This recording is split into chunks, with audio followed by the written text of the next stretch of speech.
If you have ever reached out for help and been met with silence, or if someone who looks like you have it all together, but they're quietly falling apart, this one's for you.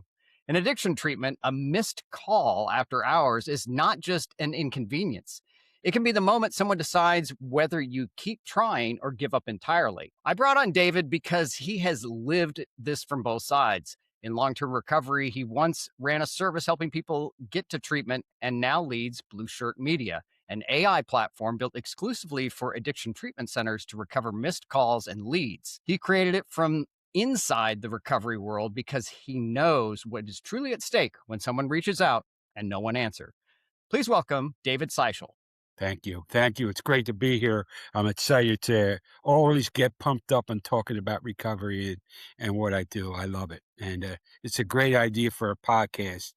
I think more and more of these things need to get out about the joys of recovery because I don't think people know what to do. But that's just Yeah. my 2 cents. I think I you can catch people here, like just like they call at 2 a.m. You can catch them on a podcast too. So it's important. Absolutely. So, David, when someone in crisis finally reaches out for help and the call goes unanswered, what actually happens to that person in the moment, do you think? Personally, I could tell you that they do one of two things. They're either motivated to get recovery and they'll Google the next place and hopefully they'll answer, or that moment of clarity that we always talk about in recovery, it doesn't last long. So I would not be interested in something that, for example, somebody that didn't answer my call when I was ready. Because then what do you do? I mean, that experience right there says, should I go to this place? They didn't answer my call. I definitely wouldn't go to that place. And you'd be surprised, and it's not a knock at treatment centers, but you'd be surprised how many people don't have overnight answering. That's a big one for us. They do a lot of other things, but overnight answering might be our core product because before us, it was answering machines, or even worse than that for admissions people who are the hardest working people in the treatment center. It was calling them at night, 3 o'clock in the I've had centers reached out, like, they look at me like I'm asking a stupid question, and I wouldn't wanna have a job like that I would take a call for somebody in my personal recovery that needs help at 2 in the morning without a doubt. So before this all began and you started Blue Shirt Media, you ran sober transport Yes, and that helped people with active addiction get to and from treatment. yes. So how did that happen? Where did the genesis of this idea to start Blue Shirt Media come from? Crazy enough, your best ideas come in one of 2 places, either the bathroom, the shower, the bathroom, the shower, the toilet, or, when you're driving. That's been my experience. So when I first got clean this time around, I had nothing like everybody else in recovery. I had nothing else to do. So what did I do? I drove Uber and Lyft, Mm-hmm. and I driving along the road, taking people to treatment, said to myself, "Well, I know all about this Narcan stuff.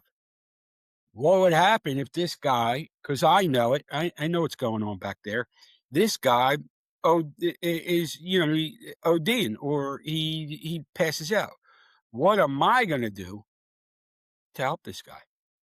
There's no Narcan available." So my idea came, why don't I just start a business, get a car, nice car, talk to the treatment centers and tell them. So at the time, I got certified to be a recovery specialist here in Pennsylvania. And then the next thing I did was I took intervention training. I never became certified interventionist, but I took training for that. So what happened was I started call treatment centers. And, in the beginning, I got right off the bat a couple centers. And this is where, believe it or not, like in my life, like everybody else's life, the things early sometimes you do set you up for the next thing. I was able to learn what the admissions people deal with all day. The phone ring, not being able to answer. I didn't know at the time what was ahead, but I did, it did come to me later. So sober transport, we would take people and we would take them to treatment, and it was just me. Towards the end of it, I was flying, going like Maine, picking somebody up. But the funny thing about that business is, the strange thing is, it's great to hear about. I was written up in a newspaper, got interviewed on the radio, all about because who you heard barking a minute ago, he, I got him at 5 years old. He was a rescue and he became my companion. And you may know this, many people, for your listeners too, know this. I could tell you that I would say 3 times the amount of more people would get in the car because that's the toughest ride. They used to call it the longest ride from the house to the car. It may seem like a few feet, but it's a long. But with Henry, the barker, in the car, people would get in, and the greatest thing, he would fall asleep. You know, Hmm. the heroin addicts would nod, and so would Henry. So it was a beautiful thing. And again, I got satisfaction from that, but COVID came. And if everybody remembers back with COVID, there was nobody knew what to do with treatment. So I just closed it down. So that's a sober transport story. Okay, I got you. And because of that, you had seen the other side. You'd seen what admissions was dealing with, and that became the thought, well, what if I could do something about it? But what is really interesting to me is that you went this AI direction. And it's just so wild to me. You created a solution in the very beginnings of AI actually taking calls. So, can you explain Yes. why you decided to go this Yeah. way as Yeah. opposed to getting a bunch of people answering the phone manually? Yeah. So the first thing I want to say, which you have to, people have to understand about AI. My AI is a tool, right? And the tool that my AI is to help admissions people, not to eliminate admissions people. That's the misconception. I know people hear on the news all the time about Meta and General Motors and all the companies eliminating people. We don't do that. So basically, I learned about admissions back then. And then I actually I saw that in your email, you were talking about like go high level. I originally started on go high level, but for that technology, I just felt I needed a more robust AI if I was going to go there. So then I went to another service that was doing it for something else and I white labeled. And then about 8 or 9 months ago, I used my own tech stack for it. I have a developer and I do everything in house. Um, and what I realized was on the business side of this whole thing, it could be $30,000 call that they're missing. But beyond Right. that, like I like to just talk about the realities of the business that we're in. So that's one thing. If a treatment center is interested in obviously they all are interested in the bottom line.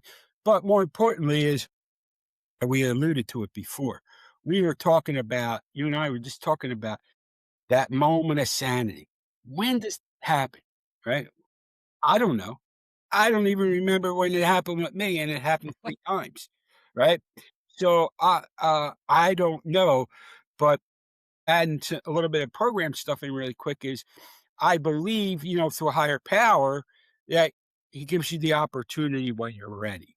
But he it's hard if a place doesn't answer. So we had talked about it earlier. They either go somewhere else, right? Or you're done. They're done. Yeah. They're done. And how many people will never know, will go on, make that call, then go on to OD that night. Or maybe they call the next place. There's no date on it, but as somebody else in this situation, is it doesn't last long. And a lot of times it could be at 2 o'clock in the morning. I always use for a lot of my stuff. It's a perfect time to run out of drugs. 2 a.m. I mean, you're usually stuck at 2. That might be like Yes. the busy time of drugs. So yeah, so that's how Yeah. yeah. That actually is very apropos. It is exactly the time that you run out of drugs and don't want to. Speaking from own personal Yeah, experience. yeah, So right. 2 a.m. is a bad time. 2 a.m. is Can't not the call the time. dealer. Yeah. And then that is the exact moment you go, maybe I should sober up. The So your moment is 2 silent. a.m. The moment of is silence. Even for uh, people like my issue is drugs, but I don't do any mineral and chemicals. But even in the alcohol with people, alcohol people, the bars aren't 24 hours. I'm not separating. I'm just saying, like, basically, the world of addiction is shut down. It's Yes. left on the corners, um, most times by that point, you don't have a car, so Yeah. tough to Yeah. walk Exactly. 20 miles. You're kind of out of luck at that point. Yeah, Uh, that's the perfect moment to get somebody. well, you're going to correct me if I'm wrong on my assumption here because I don't know enough about your product. But if I'm understanding correctly, the AI is interacting with the patients, and most people would assume that AI can't handle something that could be emotionally charged, and in a way, it's pretty sensitive. But obviously, you have to be operating under HIPAA. So, how does it manage that tone and empathy, and can it detect that there's crisis? I mean, how does it happen in those critical moments? Yeah, so here's the really nice thing about it. Like on other products that go high level, for example, with their AI, you take some information, right? And you paste it into the thing. It's nothing wrong with it. People use it like a home service company. It might for $2.99 or whatever a month, it might be a good thing, right? But they're not dealing with this kind of thing. So what happens is the AI actually learns from other prompts that we have in other AIs, right? Hmm. Everything, the data and stuff, all HIPAA is not combined in one thing or another, but the information, the prompts, that's all we constantly are working on the prompts to make them better based on phone calls. So we do have a really empathetic AI. But back to what I was saying earlier, I was talking about what do we do? How do we not eliminate emissions people? I got this thing, it's going to answer the phone, it could do an intake. How do you not eliminate? That's what I would be answering at this point. Well, the thing is AI is the front gatekeeper for me. Now, there's different things about that. The first thing is at 2 a.m., if they do decide to transfer to the admissions department, which people do, or sometimes there's a nurse station because they have to be 24 hours. AI will only put the calls in that are, and you said the word crisis, not crisis. AI knows that if somebody talks about harming themselves or anything like that, that they're automatically told to call 911 and they disconnect the call. They give no medical advice. AI can't tell you, won't tell you that you're taking this or you're taking that. All it's doing is gathering information based on what the treatment center wants to know. So this treatment center up the street with 100 beds may be asking for something different with a multi-site location. So on the bigger centers, what we're able to do is we're able to work on missed calls, drop calls, long hold times, things like again.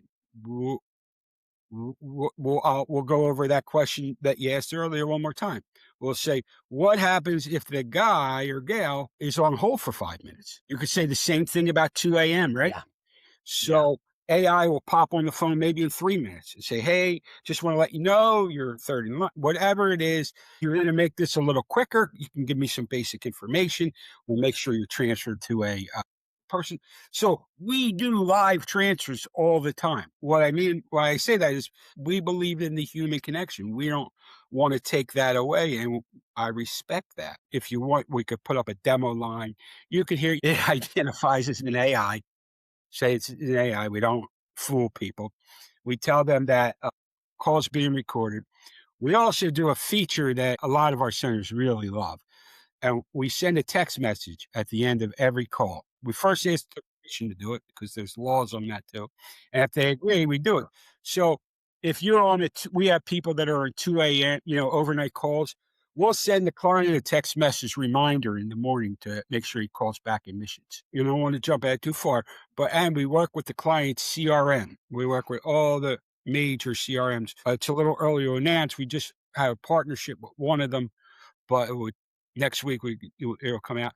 But we don't hold the data, right? Hmm. Got you. It goes Okay. anonymous. It goes into the client's CRM. So if you're an agent sitting there typing and that working, all the information again that you want will go that matches your CRM will go in there. So the agent isn't answering the call cold. Like, Mm. they know what's going on. Again, we're the aid, right? Yeah. We're the Yeah. people that take the plate. What we do is we take the funnel of how calls come in and we just plug up anywhere that's, most people are in good shape, but nobody's perfect. So that's what we do. Well, that's really cool. At the same time, now I have a secondary question because this is technology that's evolving constantly. So when you were building this and bringing it to market, how did you navigate that tension between a client that probably wanted something polished and high performing and the reality of your company, which was still building as it was going along? Was that a challenge in the rollout? Not really, because we had some good people in the early beta testing. I never used GHL with treatment centers.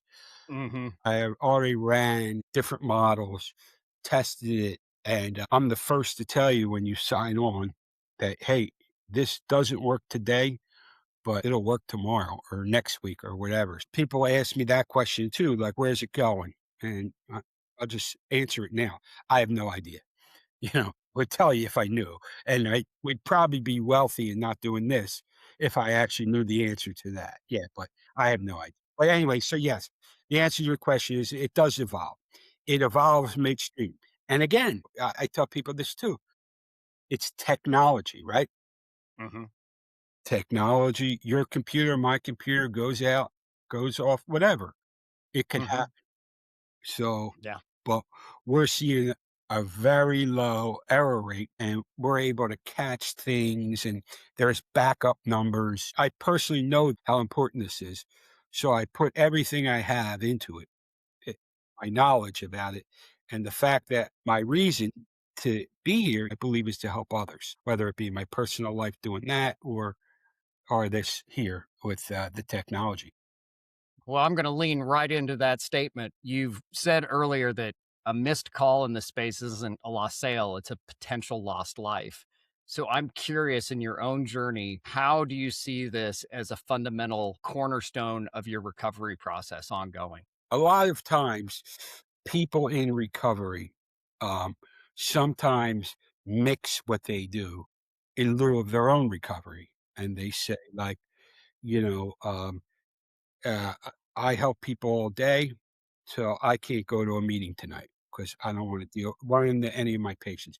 I'm not in that situation, but the direct answer to your question is this: as long as my own recovery's solid, then there's really no problem with any of this. I could keep evolving. The day that I get up and it's not for me, I start going through a really bad time, like anybody in recovery can at any point. As long as I keep working my program, everything is good. And I'm the same way as you or anybody else if you're in recovery that works in treatment space. We're as good as our recovery is. So Yeah. I don't Yeah. 2 things.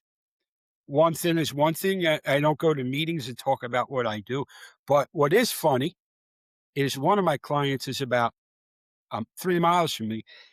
It's an amazing thing because it's actually the treatment center I went to 12 years ago, and I go in there, sit there, I have to wait, like, the admissions areas where you go in to meet with them, and, a lot of times a guy is sitting there in admissions waiting to get admitted. They got their bag and all that other stuff, and, they would say something to me like, "This is the only time like, really brought it up. What do you think? Does it work?" Or something along those lines they'll ask, 'cause I'll say hello, whatever, and I'll be like, "12 years ago, I came in here with shopping bags, and today this rehab is my client." That's pretty amazing. It's pretty So neat. take us back to that Yeah, beginning story. yeah, And what was your challenge? What was your drug of choice? What were you struggling with? yeah. So, we have to dial that back to 1980. In 1980 I told you, you gotta have a lot of tape on this thing. Uh, in 1980, I, was 16 years old. I just have come off an OD, um, and back then in 1980, ODs weren't famous like they are now, it was rare, right? Uh, so decided to go to treatment, went to treatment, was all good, stayed clean 17 years, and believed that Well, first of all, back then there were hardly any young people. And I was a young person with a lot of time. I would start to hear things like, I spilled more dope than you did. I heard it because I wanted to hear it. There's plenty of people that stayed clean, right? I used because I wanted to use, because I thought I was married, I had successful business, kids, and my wife smoked weed. So how bad could it be? Right? That was the question. How bad could it be?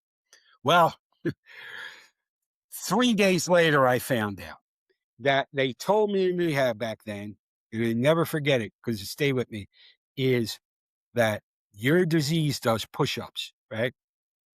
While you're clean. And and mine, like, could have won Mr. America because it was strong. And within 3 days of being clean, 17 years, I was back to where I was, worse than I ever was before. So I lived that life, addiction, wife, kids, running businesses, crazy, insanity. And then, I got in trouble, not drug related, but I got in trouble with the law for something, and I had to get clean. So I got clean for 5 more years. And the thing was, though, look, a lot, you must see other people experience this too. I lived off the clean time I had. I had 17 years. Here's the ninth tradition, blah, blah, blah, blah.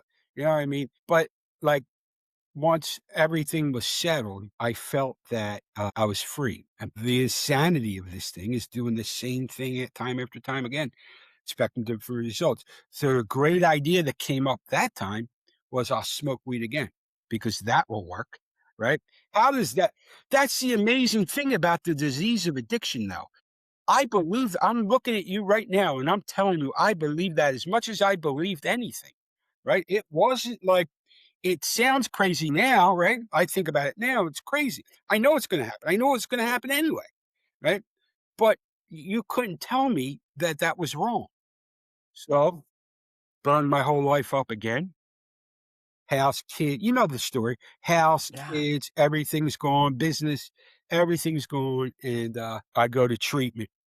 Actually, I go to detox for 5 days.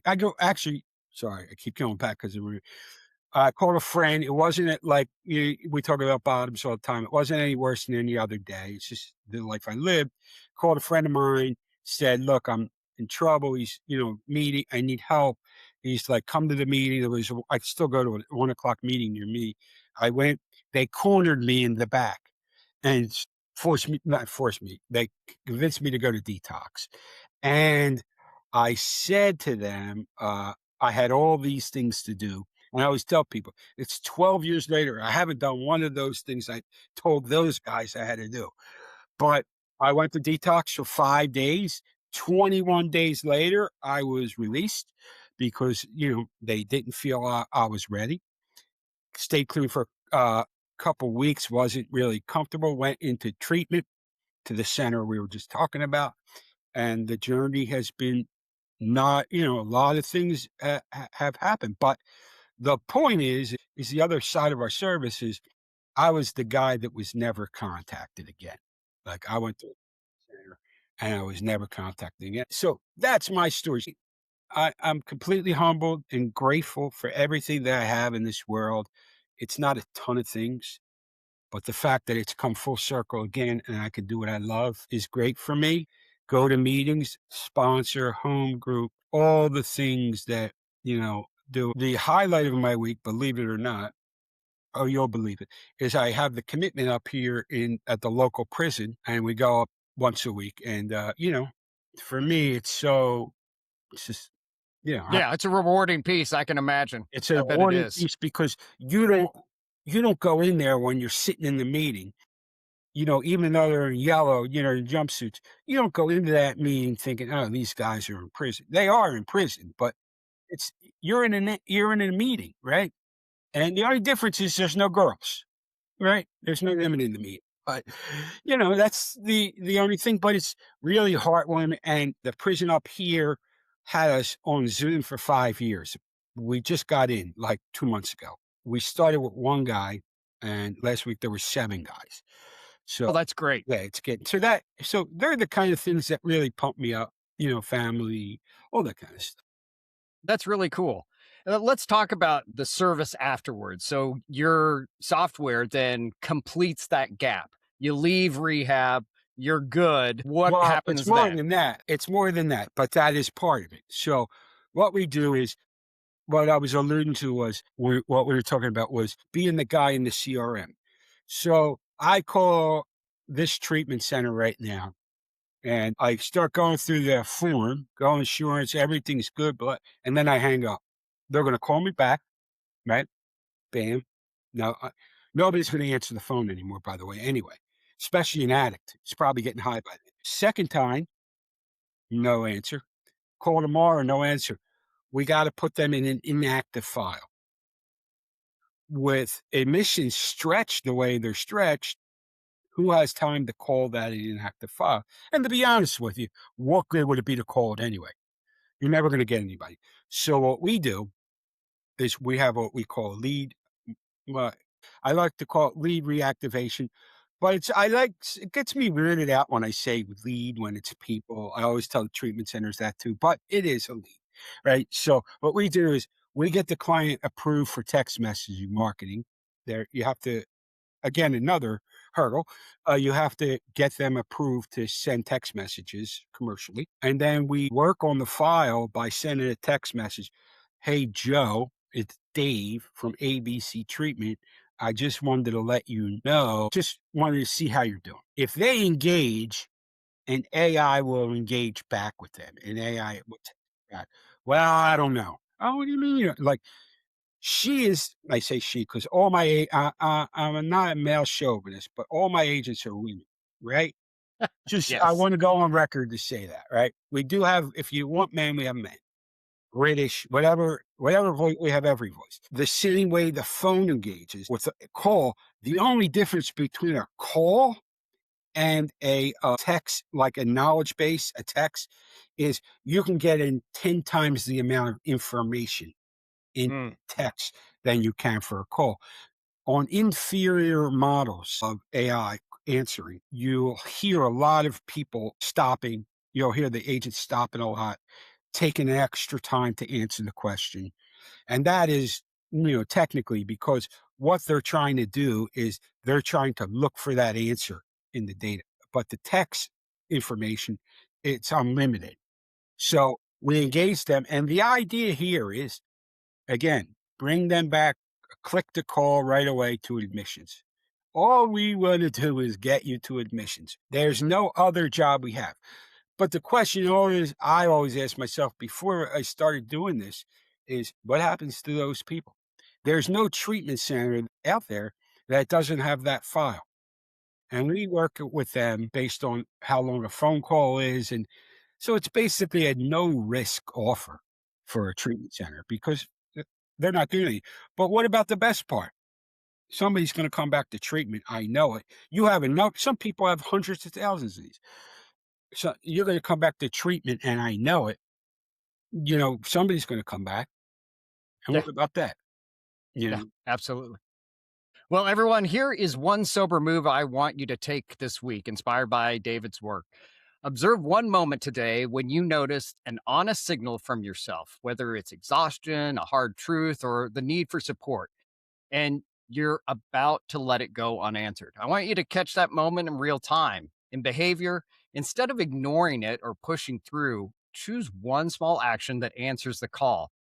This could be texting one safe person about what's actually going on with you, or stepping away for 5 minutes, or simply saying out loud, I need help with this. And then execute that one honest response today. And notice what shifts when you stop letting your own needs go unanswered the way so many crisis calls still do. Now, Dave, we have a tradition on this podcast where each guest answers a question from my last guest and leaves one for the next. Lisa Lacey left this question for you. What did you perform in order to survive, and how did you change that perspective? I lived in desperation mode. That everything in my life, was the addiction filled life, is I got to get it now. Got to get it now. Got to get it now. And now that I'm clean, I'm able to what shifted is that I'm clean and now I'm able to think things through, take my time, not rush. If I don't get to something, it's not the end of the world.